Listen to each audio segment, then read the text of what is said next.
I was 28 when I had a conversation that changed my life. If you're lucky, you had a conversation like this. Before you had it, you stood in one state. After you had it, doors flew open and your world changed. Here's what happened to me.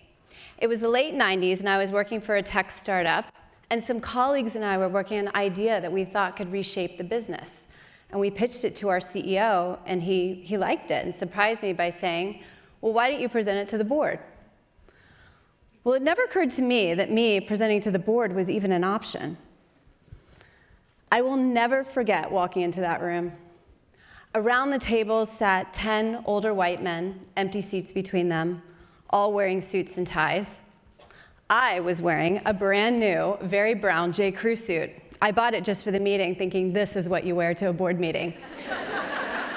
Now, this meeting was a big deal with serious players like business icon Barry Diller.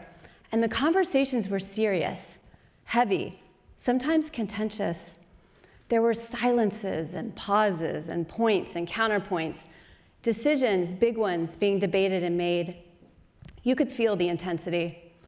I felt a wave of intimidation, but I pitched my heart out anyway. And then one of the board members said, well, why don't you move to London and give it a shot? And just like that, our idea was a go. Except there was nothing just like that about it. That idea would never have seen the light of day without the board saying yes.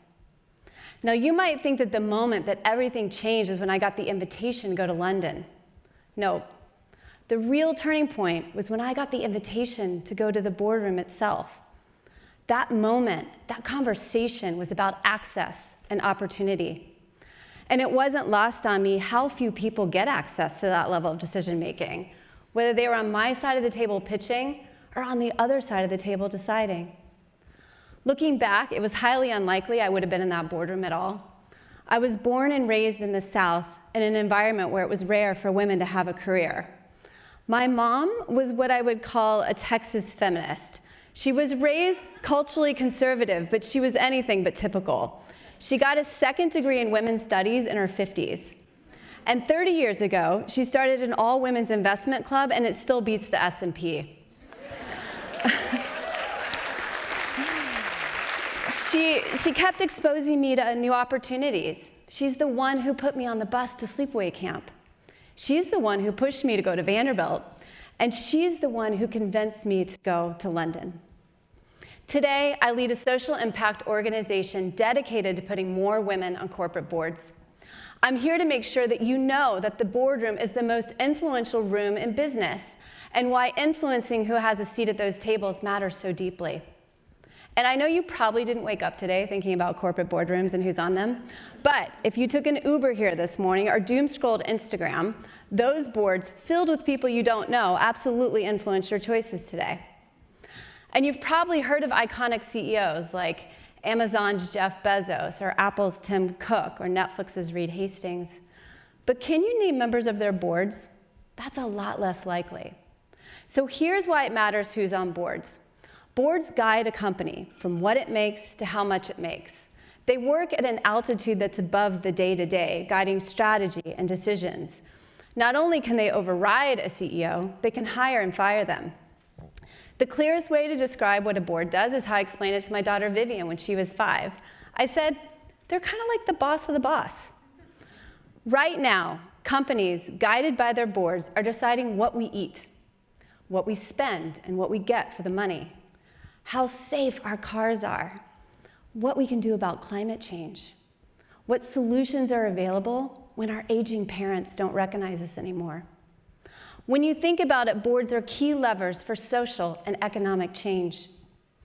And when many people think about companies, they think about the big companies like Walmart or Apple or Disney, the ones traded on the stock market. But those are just 1% of the companies in the United States. And while many of those are small businesses, the real potential is with the high-growth private companies driving the innovation of our future. I call them the sleeping giants, and all those big companies used to be one of these. I'm interested in the companies that'll become the next Google.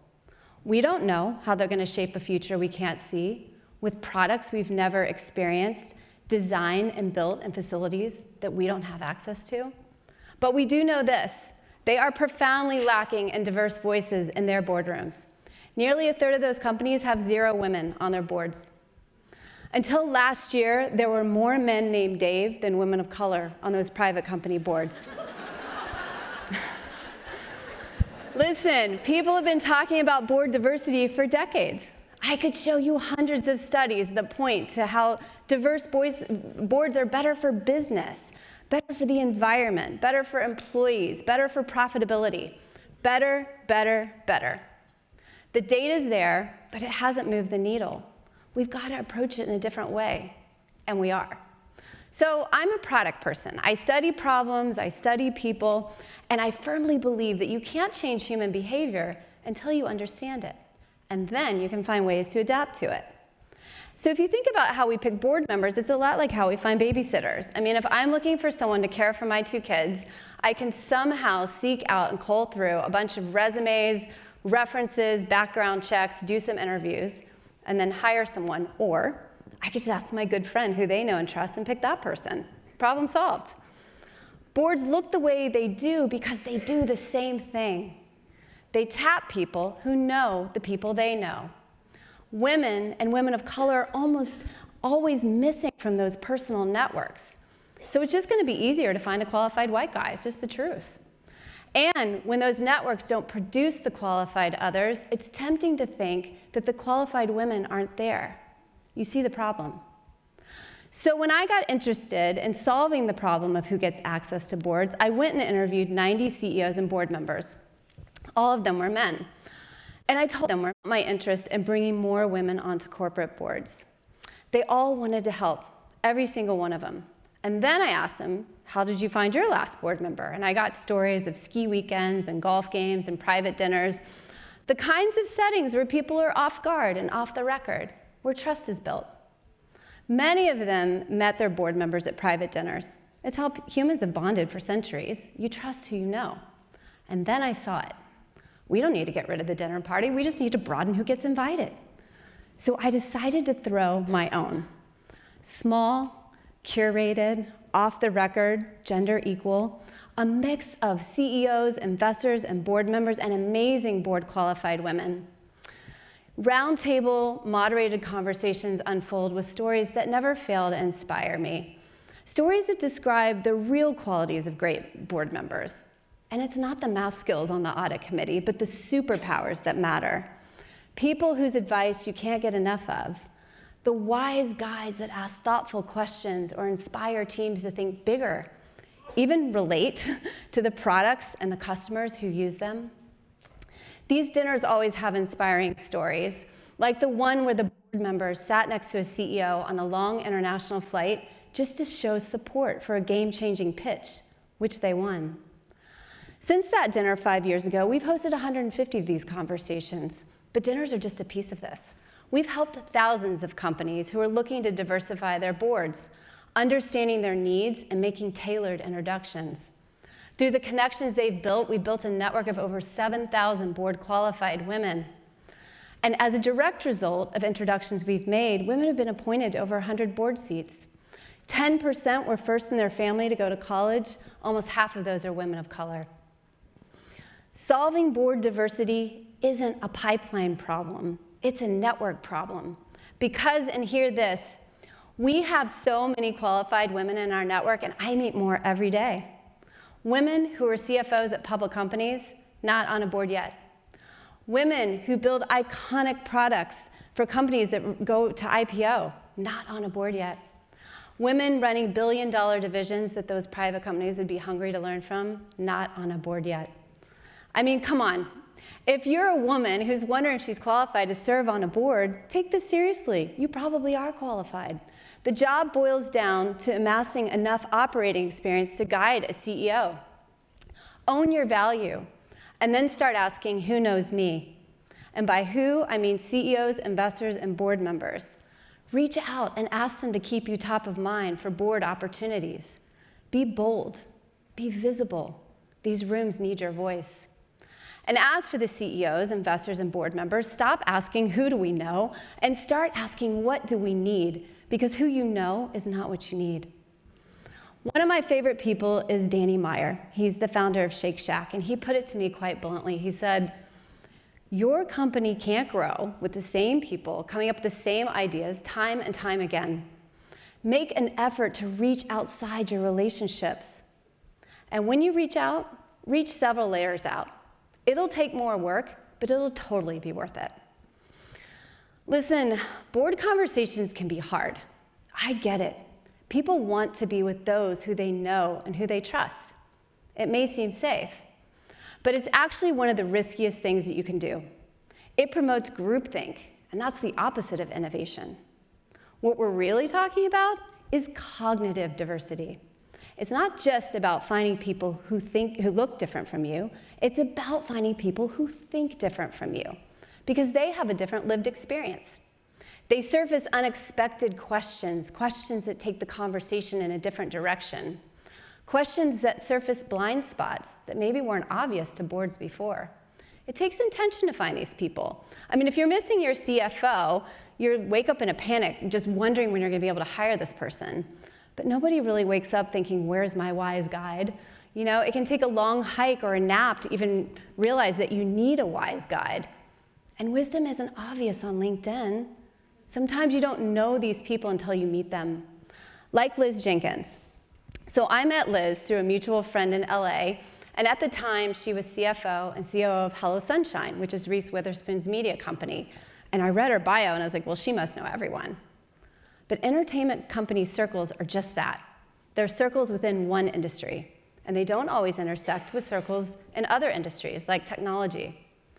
At that dinner, Liz met someone from Snap and the CEO of Glad, and despite working within miles of these two organizations, she had never met them before, and she wasn't on their radar. Today, Liz chairs the audit committee of Snap, the app all our kids use. She's also chair of the board of GLAAD, an iconic organization in the movement for equality. These two seats allow Liz to use her voice in places that really matter. Those companies just needed access to her. You see it, right? Talent is everywhere, but opportunity's not. Each of us can point to someone who's opened a critical door or started a worthy conversation. Every day, I meet women who are just wanting to broaden their impact. It's like I'm staring at potential all the time. Potential for these amazing qualified women, yes, but potential too for these companies that could be so much more successful with the wisdom that board diversity offers. This problem is one that impacts all of us, and it's one that we can start to solve with the conversations that we choose to make happen next. If you're on a board, invite women into the boardroom, invite younger women, invite in the voices that might be missing. And if you're a woman who's interested in being on a board, but maybe you don't feel like you're ready yet, get in front of your board with a worthy project or an idea. Board diversity isn't about math. It's about chemistry. And chemistry is about people, relationships, wisdom. It's messy. It's creative. It's human nature. It's the driving force behind innovation and growth. We can solve board diversity in the United States in the next 10 years. That means that every company that matters will have a critical mass of women on their boards. And that's when the flywheel really gets going, when they start to tap into their networks. The more we change the system, the more the system changes itself. Each seat unlocks a voice, asking different questions and catalyzing new solutions. In 10 years, my daughter Vivian will be 22, and she'll just be entering the workplace. She should never see the problem that we're fixing. I didn't see board members as a little girl, and when I did see them at 28, none of them looked like me. It was harder to share my ideas. It was harder to find my voice. I want my daughter and my son to see a different room, where decisions being made account for more voices, more experiences, and more points of view. I want them to experience a world where the seeds that we plant today have grown into their full potential. For all the doors that you're going to open, thank you.